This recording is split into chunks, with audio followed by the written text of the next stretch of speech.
It's wonderful to be here with you. Yigal, thank you for the introduction.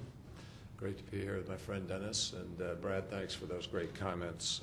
What a privilege to be able to share some thoughts with you. And I apologize for coming in late, and I apologize ahead of time for leaving early. But I have a meeting with our leader in about 6 minutes, and I'm going to be late to it anyway. So, but it's very special to be able to share some thoughts with all of you here today. We remember, obviously, that inimitable voice of Tom's, which reminded us so often about our obligations of conscience. And he repeatedly reminded us that the veneer of civilization is paper thin, and that we are its guardians. And we can never rest in that effort. And that's really, I think, the guideline for what is happening here today and what is behind this effort.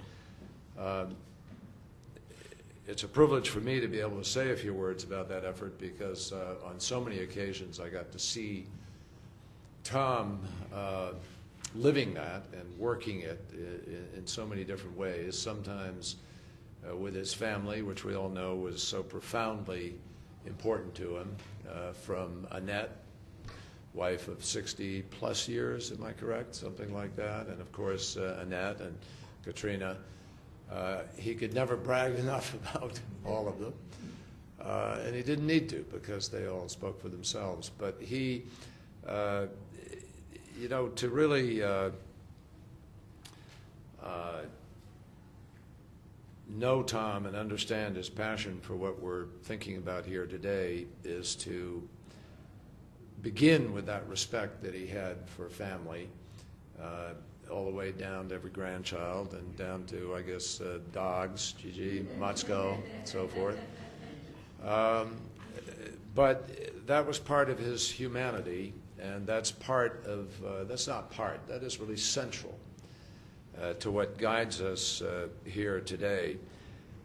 You know, far too many people outside of this room, perhaps certainly outside the United States, but even in the United States, there are people who have difficulty understanding this. They just don't realize the global reality of anti-Semitism today.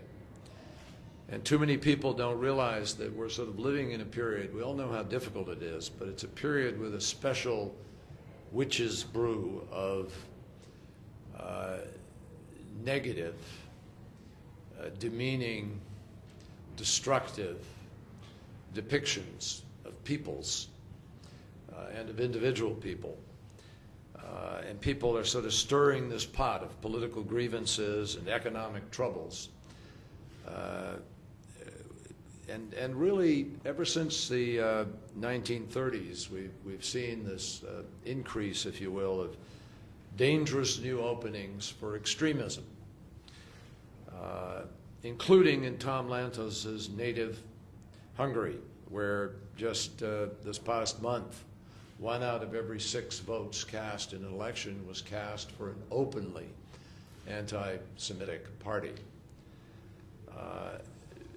So just as Tom would have, we are reminded here today, and this effort demands that we reach out. That's what Tom did again and again against this cruel sting of bigotry anywhere in the world, anytime.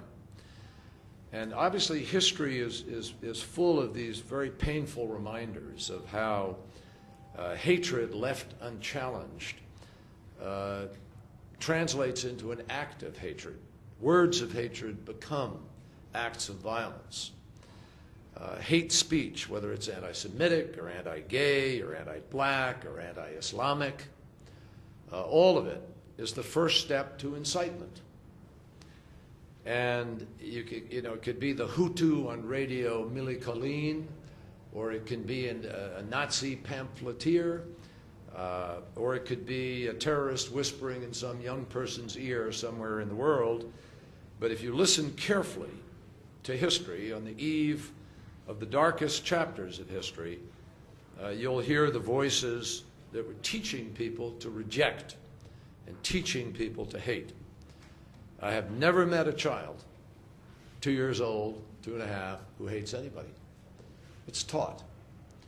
And that's one of the great things that we need to prevent from happening. So this Lantos Anti-Semitism Holocaust Denial Archive, created by the Lantos Foundation for Human Rights and Justice and the Middle East Media Research Institute, is an attempt to call attention to the anti-Semitism across the Middle East and to tell people it's got to stop.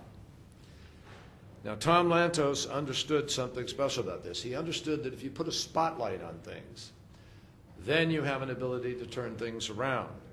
In 2002, many of you may remember, Tom hosted an event in which he raised awareness about Memory's translation of a 41-part television series that was based on all of the worst stereotypes of Jewish people. And by the time Tom was through, the chief political advisor to the president of Egypt was publishing articles in main Egyptian newspapers denouncing anti-Semitic myths. That's what can happen when you stand up and push back. And that was Tom's voice, and this fight is the legacy to that.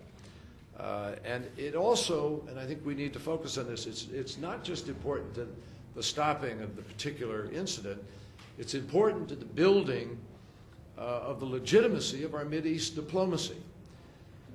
Because just as anti-Semitism is the precursor to violence, combating it is essential to building the foundation to be able to make peace.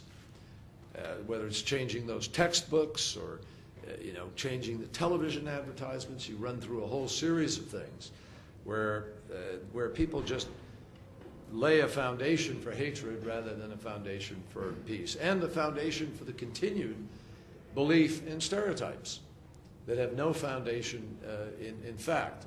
It's interesting to note that over half the population of the Middle East is under the age of 25. And when you consider the fact that by 1967, 43 years ago, most Jews had left the Arab world. So Jewish communities in places like Baghdad and Damascus completely disappeared. That means that most Arabs in the Middle East have never met a Jew. So it's little wonder that a television commentator can recently say that Jewish doctors traveled from Israel to Haiti in order to harvest organs and sell them in the marketplace. This is what comes out of both the combination of ignorance and stereotype and hatred. So that's why we need to build on this. Tom Lantos understood that outrage has to be coupled with outreach. And he always attempted to do that, whether it was traveling to North Korea or to other difficult spots. I think he was the first person to go to Libya. And while he never got to Iran, and he would criticize Ahmadinejad for all the obvious reasons, he tried and tried and tried to be able to travel to Iran. So, this is a great effort because Tom understood that fighting anti-Semitism means you got to fight with those at your side who share your cause and share your conviction. And I hope that we can take this effort out. I think it's a marvelous initiative.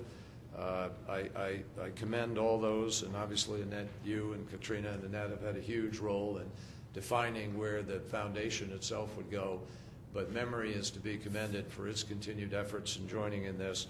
And we just have to remember that our friend Tom lived the lessons of his life better than anybody I've ever met. He saw government fail, and he went out and became part of government and delivered good government.